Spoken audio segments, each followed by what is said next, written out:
बंद थी। Hello students, कैसे हैं आप? ब्रिलियंट एकेडमी की ऑनलाइन क्लास में आपका स्वागत है। ये बेटा आपके पेट स्पेशल के लिए हिस्ट्री का दूसरा वीडियो है बेटा। अब बेटा जो नेक्स्ट वीडियो आपके लिए आएगा इसके अलावा उसे हम कोशिश करेंगे बेटा हर सब्जेक्ट के क्वेश्चन छांट के बेटा आपके लिए और ज़्यादा क्वेश्चन दिए जाएं। बेटा टाइम बहुत कम बचा है, आप पढ़ते रहिए और मेहनत से पढ़ते रहिए, क्योंकि बेटा पेट अगर आपका क्वालिफाई होता है तो आप लेखपाल का पेपर देने को पाएंगे। और बेटा लेखपाल की जो जॉब है अच्छी जॉब है, आप मेहनत करिए और कोशिश करिए कि आपको लेखपाल की जॉब ज़रूर से ज़रूर मिल जाए। दूसरी बात बेटा, करंट में आपको क्या क्या पढ़ना है, करंट में हम बता देते हैं आपको करंट में क्या क्या पढ़ना है। पुरस्कार, कोई अगर आर्मी एक्सरसाइज हुई है, मिलिट्री एक्सरसाइज वो आपको पढ़ लेना है। कोई पुस्तक इंपॉर्टेंट है अगर लिखी गई है वो पढ़ लेना है आपको। खेल से संबंधित क्वेश्चन बेटा आपको पढ़ लेना है। और बेटा ऐसे कुछ क्वेश्चन जैसे नाम परिवर्तन आपको पढ़ लेना है। और जो कोई नई नियुक्ति हुई है बड़े पद पर, इतनी चीज़ें बेटा आपको पढ़ लेना है। इतनी चीज़ें मोस्ट इंपॉर्टेंट हैं, 6 से 7 8 क्वेश्चन इसी में से आ जाएंगे। बाकी 1-2 नंबर की बात रही बेटा, और भी आप थोड़ा बहुत करंट पढ़ते रहिए, उससे आपके क्वेश्चन आ जाएंगे। हम कोशिश करेंगे करंट के भी 1 से 2 वीडियो डाल दें जिसमें आपको बेटा पूरा 6 महीने का करंट के मोस्ट इंपॉर्टेंट क्वेश्चन हो। उम्मीद है कि उससे क्वेश्चन आपके आ जाएंगे। हम बेटा यहाँ पर आपके लिए हिस्ट्री की बात कर रहे हैं और ये बेटा दूसरा वीडियो है। हम शुरू करते हैं बेटा आपके लिए। इसमें पहला क्वेश्चन है, मोहनजोदड़ो से प्राप्त पाशुपति शिव या आदि शिव मुहर में किन किन जानवरों का अंकन हुआ है। हमने बेटा आपको बताया था कि पाशुपति शिव या जिसको बेटा आधा शिव बोला जाता है, उनकी मूर्ति मोहनजोदड़ो से प्राप्त हुई है और उस पर किन किन जानवरों का अंकन है इसके बारे में पूछा है। तो इसमें से देखेंगे अगर आप तो बाघ और हाथी इनका भी अंकन है, बाघ और हाथी दोनों चित्रों का अंकन है इस पे। और अगर आप देखेंगे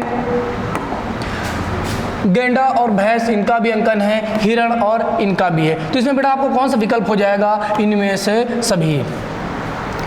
अगर बेटा आप ये याद कर लेते हैं कि जो शिव की मूर्ति मिली थी बेटा, जब जो मुहर मिली थी उसमें किन किन जानवरों का अंकन है, तो इसमें से आप बाघ, हाथी, गैंडा, भैंस, हिरण इनके नाम आप याद रखिए। हो सकता हो ये पूछ ले 4 जानवरों के नाम दे दे आपको, 1 2 3 4।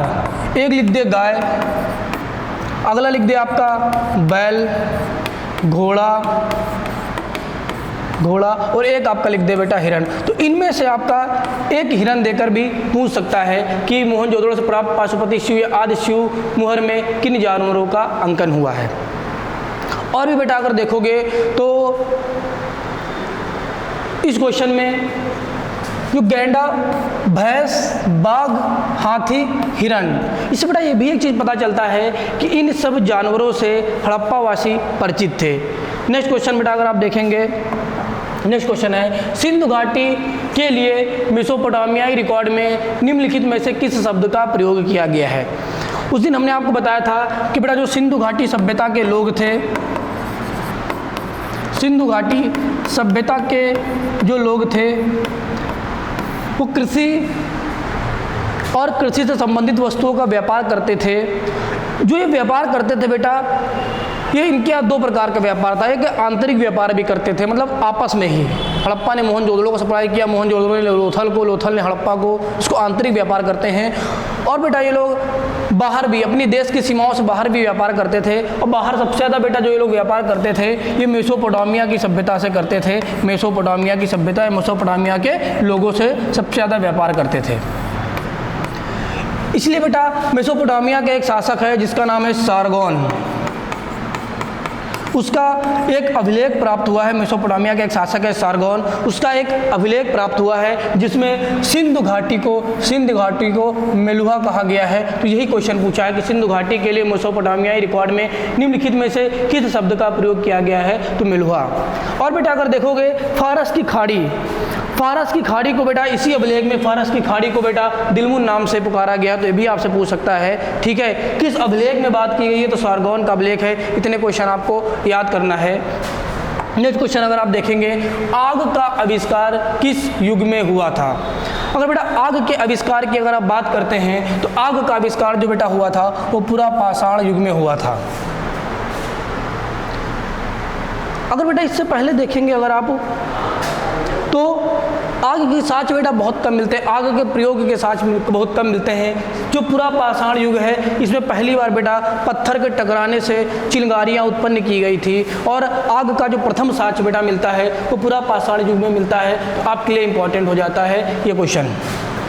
नेक्स्ट क्वेश्चन अगर आप देखेंगे, सिंधु सभ्यता की ईंटों का अलंकरण किस स्थान से प्राप्त हुआ है?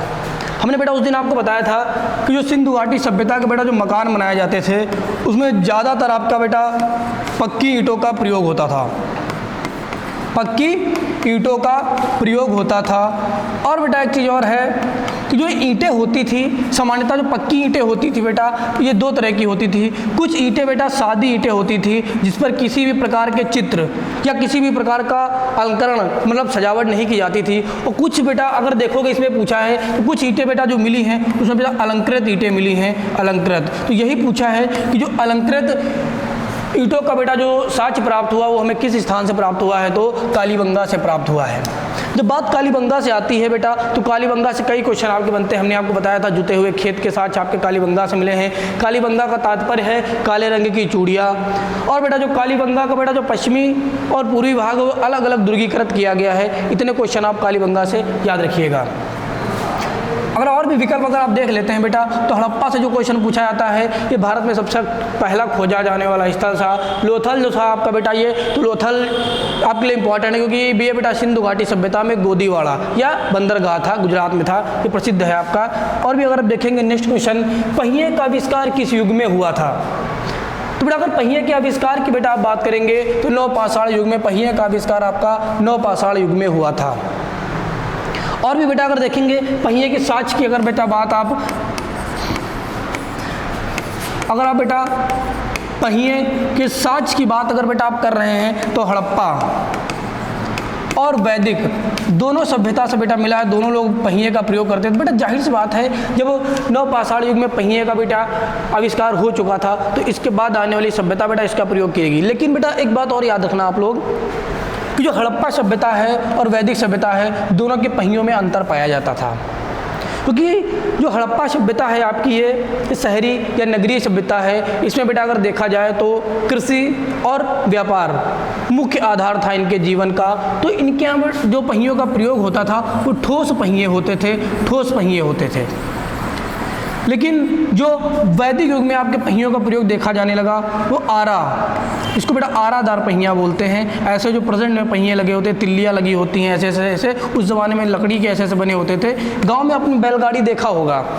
तो इन पहियों का प्रयोग बेटा वैदिक युग में हुआ। अंतर क्या है, ये पहियाँ भारी होती थी, ये पहियाँ हल्की होती थी, जिस कारण स्पीड बढ़ी, आवागमन की स्पीड बढ़ी, व्यापार की स्पीड बढ़ी और लोग एक स्थान से दूसरे स्थान तक जाने के लिए और तेज़ी से पहुंचने लगे। क्यों? क्योंकि इसका भार कम होता था, जानवर आसानी से खींच लेते थे। दूसरी बात है जो वैदिक सभ्यता है इसमें घोड़े के साथ बहुत ज़्यादा मिले हैं। और बेटा वेदों में अन्य जगह भी देखा जाए तो घोड़े के प्रयोग के साथ मिले। लोग घोड़े को बेटा परिवहन के तौर पर और युद्ध के लिए प्रयोग करते थे। लेकिन अगर आप हड़प्पा सभ्यता की बात करते हैं तो यहाँ घोड़े के साथ बहुत कम मिले हैं। इनका जो प्रिय पशु था वो बेटा कुबरदाड़ या कंगुबमान बैल था। तो ये आप इतने क्वेश्चन और यहाँ से याद रखिएगा। तो पहिए का आविष्कार आपका नवपाषाण युग सही हो जाएगा। सिंधु की घाटी सभ्यता में सर्वप्रथम घोड़े के अवशेष कहाँ से मिले हैं? हमने बताया आपको कि घोड़े के साथ बहुत कम मिले हैं। मुहर पर तो घोड़े, ऊँट, गाय का जो चित्र है वो बिल्कुल नहीं मिला है, लेकिन कुछ बहुत जगहों से इसके साक्ष्य मिले हैं। तो यही पूछा है कि घोड़े के सर्वप्रथम साक्ष्य कहाँ से मिले हैं? तो इसमें आपका सुरकोदड़ा सही हो जाएगा, सुरकोदड़ा सही हो जाएगा आपका। ठीक है, ये क्वेश्चन आपके बहुत इंपॉर्टेंट है, कई पेपर में पूछा गया है। और अगर आप देखेंगे हड़प्पा और कालीबंगा में अभी हमने आपको बता दिया है। बनावली से अगर आप देखेंगे तो टेराकोटा का बना खिलौना हल या मिट्टी का बना खिलौना हल आपका कहाँ से मिला है? बनावली से मिला है। बनावली है, बनावली। फिर अब नेक्स्ट क्वेश्चन अगर देखते हैं, नखलिस्तान सिंधु सभ्यता के किस स्थल को कहा गया है? 3 नाम बेटा याद रखिएगा आप लोग, एक नखलिस्तान, दूसरा आपका क्या है सिंधु का बाग, सिंधु का बाग, और आप तीसरा याद रखिएगा मृतकों का टीला, मृतकों का टीला। ये तीनों नाम आपके लिए मोहनजोदड़ो के लिए प्रयोग किए गए हैं। इंपॉर्टेंट है, ये भी पूछ सकता है कि मोहनजोदड़ो का सामान्य अर्थ क्या है, तो मोहनजोदड़ो का अर्थ है मृतकों का टीला। और बेटा मोहनजोदड़ो को सिंधु का बाग या नखलिस्तान भी कहते हैं, ये आप याद रखिएगा, इंपॉर्टेंट क्वेश्चन है आपके लिए भी। नेक्स्ट क्वेश्चन अगर आप देखेंगे, सिंधु की सभ्यता का काल क्या माना जाता है। अगर आप देखेंगे कि सिंधु घाटी सभ्यता कब डेवलप हुई, कब डेवलप होना शुरू हुई थी और कब समाप्त हुई, ये विवाद का विषय माना जाता है। लेकिन हालांकि अगर देखा जाए इसका प्रमाणित समय, अगर प्रमाणित समय इसका देखेंगे तो सर्वमान्य समय है, अगर आप देखेंगे तो 2350 BC से लेकर आपका 1750 BC तक है, मतलब ईसा पूर्व तक है। तो ये लगभग समय है आपका, लगभग जो भी बड़ा इस समय लिखा जाता है आपका, ये लगभग में है। तो इसमें अगर आप देखेंगे किस विकल्प में लास्ट में आपका 1750 मिल रहा है, तो आपके इस विकल्प में है। और जो शुरुआत का समय है अगर आप मानेंगे इसको, तो अगर आप बात करेंगे 3300 BC की अगर आप बात कर रहे हैं, तो यहाँ से हड़प्पा सभ्यता का थोड़ा बहुत विकास शुरू हो गया था। लेकिन जो हड़प्पा सभ्यता अपने विधिवत प्रमाण जो मिलते हैं, या पूरी तरह से जो शहरी सभ्यता या पूरी तरह से जो डेवलप सभ्यता आपको मिलती है, वो 2350 से 1750 BC तक। तो इसमें लगभग कौन सा विकल्प सही है, तो लगभग 2500 ईसा पूर्व से 1700 ईसा पूर्व तक। एक चीज़ और बेटा यहाँ पे आप लोग समझिएगा कि अगर आप हड़प्पा सभ्यता की बात कर रहे हैं, तो इसको नॉर्मली हम लोग क्या कह देते हैं, ये शहरी या नगरीय सभ्यता थी। लेकिन आपको पता है कि जो शहर बसता है तो क्या वो डायरेक्ट शहर बस जाता है, नहीं, इससे पहले वो गांव रहा होगा या कम विकसित क्षेत्र रहा होगा। धीरे धीरे उसका विस्तार होकर वो शहर में डेवलप हो जाता है। जैसे एग्जांपल आप बाराबंकी का ले सकते हैं, जहाँ पे हम रहते हैं, ये पहले गांव रहा होगा, इसका धीरे धीरे विकास हुआ, ये शहर में तब्दील हो गया। लेकिन एक बात और समझिए आप लोग, अगर लगातार यहाँ इसका विकास रुक जाता है, यहाँ पे साफ सफाई नहीं होती है, घरों का पुनर्निर्माण नहीं होता है, तो क्या यह परमानेंट शहर नगर रहेगा, नहीं, धीरे धीरे इसका विनाश होगा, यह खंडहर बन जाएगा। ऐसा ही हड़प्पा सभ्यता के साथ हुआ था। हड़प्पा सभ्यता शहरी नगरीय सभ्यता होने से पहले ये क्या थी बेटा, आपको देखोगे तो ये ग्रामीण सभ्यता थी आपकी। लेकिन धीरे धीरे बेटा इन्हें यहाँ के लोगों ने डेवलप किया, विकास किया और अपनी सभ्यता को कैसा बनाया, शहरी और नगरीय सभ्यता बनाया। लेकिन धीरे धीरे क्या हुआ आपका, धीरे धीरे जो शहरी और नगरीय सभ्यता थी इसके पुनर्निर्माण में ध्यान नहीं दिया गया और धीरे धीरे यह सभ्यता बेटा कैसे हो गया, ये सभ्यता कैसे हो गया, इस सभ्यता का विनाश होने लगा और अंततः इस सभ्यता का विनाश हो गया। सभ्यता का विनाश कैसे हुआ, ये भी विवाद का विषय माना जाता है। बहुत लोग अलग अलग विचार मानते हैं। कोई कहता है आर्यों का आक्रमण हुआ था, उससे हड़प्पा सभ्यता का विनाश हो गया। बहुत लोग मानते हैं कि सिंधु नदी में बाढ़ आई, उसकी वजह से सभ्यता का विनाश हो गया। और भी बहुत सारे रीज़न है। बहुत लोगों का मानना कि प्राकृतिक या पर्यावरण चेंजेस हुए उसकी वजह से हुआ। बहुत लोग मानते हैं कि मलेरिया की वजह से हुआ, लेकिन ऐसा नहीं है। मलेरिया की वजह से, पर्यावरण चेंजेस की वजह से, आर्यों के आक्रमण की वजह से पूरी सभ्यता एक साथ नहीं नष्ट होती है। तो सर्वाधिक मान्य सिद्धांत है वह यह है कि सिंधु नदी में बाढ़ आई थी, उसकी वजह से इस सभ्यता का विनाश हो गया। तो इतना आप याद रखिएगा, आपके लिए इंपॉर्टेंट क्वेश्चन है।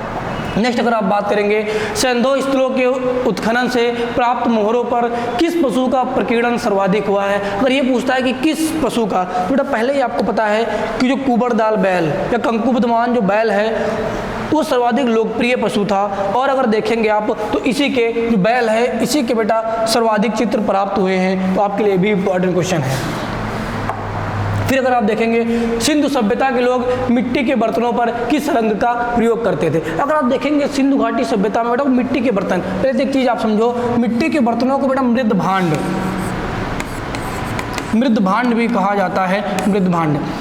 तो किसी सभ्यता को बेटा, अगर सभ्यता के बारे में आपको जानना या किसी सभ्यता को समझना है, तो इनका भी महत्वपूर्ण योगदान रहता है कि किसी सभ्यता में मृदभांड मिले हैं, अगर मिले भी हैं तो किस धातु के बने हैं या मिट्टी के बने हैं, अगर मिट्टी के बने हैं तो कच्चे हैं या पक्के हैं, अगर पक्के हैं या कच्चे हैं तो वो रंगे हैं कि नहीं है, उस पर सजावट है कि नहीं है, उनका आकार कैसा है, ये सब उस सभ्यता की एक पहचान होती है। तो अगर आप हड़प्पा सभ्यता की बात करेंगे तो यहाँ मिट्टी के बर्तन या मृदभांड के साक्ष्य पाए गए हैं। और अगर आप देखेंगे ज़्यादातर ये लोग तो लाल रंग का प्रयोग सर्वाधिक करते थे। किस रंग का प्रयोग? लाल। इसके बाद अगर देखेंगे तो काले रंग का भी प्रयोग हुआ है, लेकिन लाल रंग का प्रयोग सर्वाधिक हुआ है आपके लिए, तो ये क्वेश्चन आपके लिए सही हो जाएगा। इसके बाद अगर देखेंगे सिंधु घाटी सभ्यता किस युग में थी? किस युग में थी, ये क्वेश्चन आपके लिए इंपॉर्टेंट है। तो इससे पहले थोड़ा बहुत आपको युग समझना होगा। अगर आप बात करेंगे, देखिए अगर आप बात करेंगे सिंधु घाटी सभ्यता किस युग में थी, तो आप देखेंगे ये आद्य ऐतिहासिक युग में थी। आद्य ऐतिहासिक युग, आद्य ऐतिहासिक युग। तो 3 युग के आधार पर अध्ययन करेंगे। आद्य ऐतिहासिक युग होता है, एक आपका ऐतिहासिक युग होता है, एक आपका ऐतिहासिक होता है, और एक आपका प्राक या प्रागैतिहासिक युग होता है। अंतर किस आधार पर किया जाता है कि किस सभ्यता को ऐतिहासिक में रखा जाए, किस सभ्यता को आद्य ऐतिहासिक में रखा जाए, किस सभ्यता को प्राक या प्रागैतिहासिक सभ्यता में रखा जाए। तो अंतर इस आधार पर किया जाता है बेटा कि अगर आप देखेंगे तो अगर देखेंगे लिखित साक्ष्य, एक पॉइंट सिर्फ हम यहाँ पर आपको समझा रहे हैं, लिखित साक्ष्य।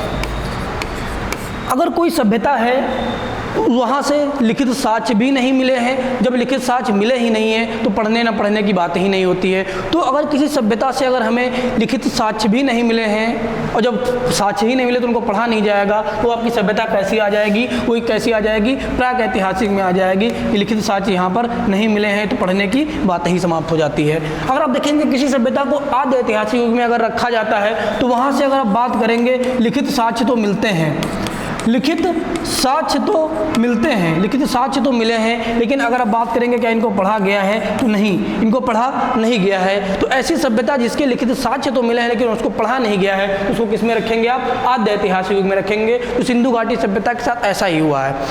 लिखित साक्ष्य तो मिले हैं लेकिन उनको पढ़ा नहीं गया है। क्यों नहीं पढ़ा गया है? क्योंकि जो इसकी लिपि है वो भाव चित्रात्मक लिपि है, भाव चित्रात्मक लिपि है। अर्थात अगर आप देखेंगे चित्रों के माध्यम से लिखा गया है। मछली के चित्र बने हैं, पेड़ पौधे के चित्र बने हैं, फूल के चित्र बने हैं, तो इससे क्या अंदाजा लगाया जा सकता है कि किस चित्र का मतलब कौन सा अक्षर है? तो लिखित साक्ष्य तो मिले हैं लेकिन पढ़े नहीं गए हैं। ठीक है, तो ये आप याद रखिएगा। और ऐतिहासिक युग बेटा किस में रखा जाता है? अगर आप देखेंगे तो अगर लिखित साक्ष्य की बात करेंगे तो मिले भी हैं और इनको क्या किया गया है? इनको पढ़ा भी गया है। तो इसका एग्जाम्पल क्या हो जाएगा? इसका एग्जाम्पल हो जाएगा आपका हड़प्पा सभ्यता, और इसका एग्जाम्पल क्या हो जाएगा आपका? वैदिक युग।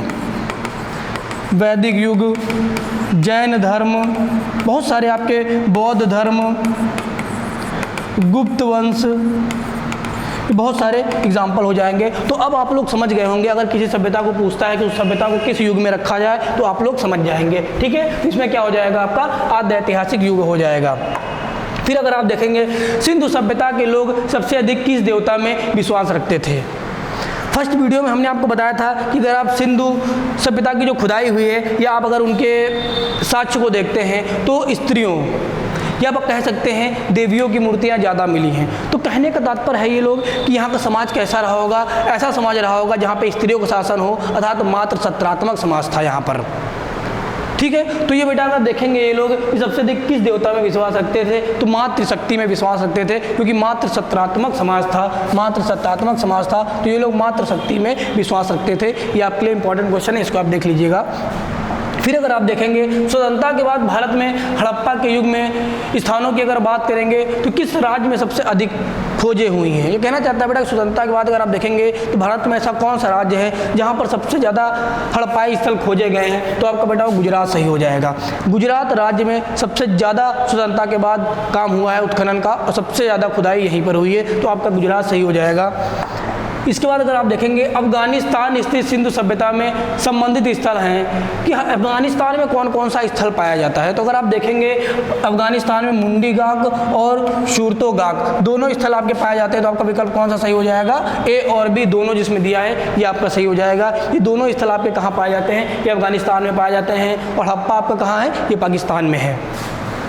नेक्स्ट क्वेश्चन है आपके लिए, हड़प्पा के निवासी घरों एवं नगरों के विन्यास के लिए किस पद्धति को अपनाते थे? एक बात और, उस दिन इस क्वेश्चन के बारे में हमने बताया था कि हड़प्पा सभ्यता की अगर नालियों की बात कर लेंगे, आप सड़कों की बात कर लेंगे, घर के बात कर लेंगे, तो एक पैमाने पर बनाए गए हैं। गांव की तरह नहीं है कि एक घर यहाँ है, एक घर यहाँ है, नालियाँ टेढ़ी मेढ़ी हैं, सड़कें कहीं भी निकल रही हैं। एक पैमाने पर घर बनाए गए हैं। साहुल सूत्र के भी साक्ष्य मिले हैं, ठीक है, माप तौल के भी साक्ष्य मिले हैं, तराजू के भी साक्ष्य मिले हैं, तो इन सबके साक्ष्य मिले हैं। तो अगर आप देखेंगे तो ये लोग ग्रिड पद्धति, उस दिन हमने आपको बताया था कि घरों और नगरों के विन्यास के ये लोग ग्रिड पद्धति को अपनाते थे। तो ये क्वेश्चन आपके लिए इंपॉर्टेंट है, इसको भी आप याद रखिएगा।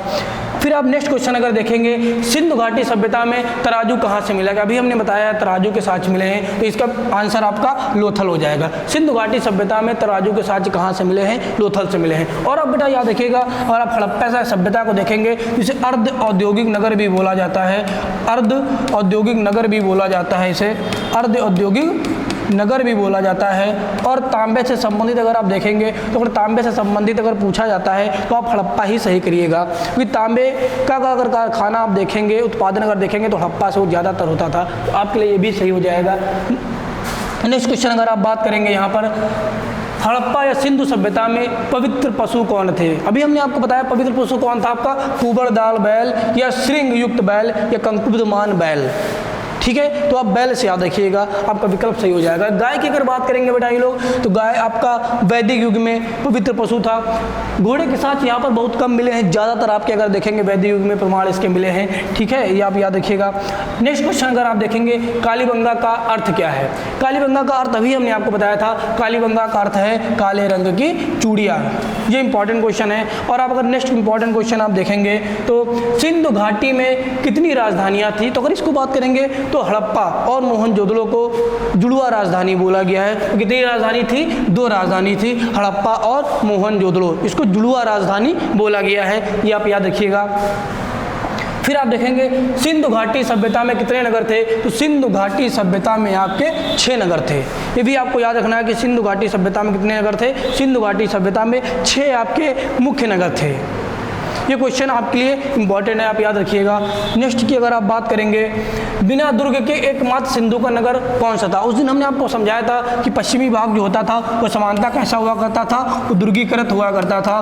क्यों? क्योंकि यहाँ पर प्रशासनिक वर्ग के लोग या व्यापारिक वर्ग के लोग या शासनिक वर्ग के लोग रहते थे, और यह समानता दुर्गीकृत नहीं हुआ करता था, क्योंकि यहाँ पर सामान्य वर्ग के लोग रहते थे। लेकिन इसकी अपवाद भी हमने आपको बताया था। क्या अपवाद बताया था? कि चहुंदड़ों का कोई भी भाग दुर्गीकृत नहीं है, कालीबंगा के दोनों भाग अलग अलग दुर्गीकृत हैं। लोथल या सुरकोतला की अगर आप बात करेंगे तो उसके दोनों भाग एक ही रक्षा प्राचीर से दुर्गीकृत किए गए हैं। तो आपका क्या सही हो जाएगा? बिना दुर्गीकृत के एक भी भाग कौन सा है? वो चहुंदड़ो है आपका। नेक्स्ट क्वेश्चन की अगर आप बात करेंगे, बेटा आपके क्वेश्चन 21 पूर्ण हो गए हैं। अगर हम उम्मीद करते हैं 21 क्वेश्चन, ये 21 क्वेश्चन आपके पिछले वीडियोस में थे, इतने क्वेश्चन अगर की आप बात करेंगे तो लगभग इसी से पूछ लिया जाएगा। जितने भी इंपॉर्टेंट क्वेश्चन हैं हमने आपके लिए कवर कर दिया है। अब कल जो आपके लिए वीडियो आएगा वो पॉलिटिकल साइंस का वीडियो होगा, उसमें बेटा चैप्टर वाइज नहीं, उसमें मिक्स क्वेश्चन रहेंगे। कम समय बचा है, अगर चैप्टर वाइज पढ़ाएंगे तो आपका नहीं हो पाएगा। हम मिक्स कई चैप्टर से इंपॉर्टेंट क्वेश्चन छाँट के उस क्वेश्चन में डालेंगे और आपको सॉल्व कराएंगे। आप पढ़ते रहिए। हमारी उम्मीद है कि अगर हमारे ये वीडियो आप देखते हैं, करंट के भी कुछ वीडियोस हमने डाला था जब ये डिजिटल बोर्ड नहीं था, ठीक है बेटा, तो आप वहाँ से भी देख लेंगे।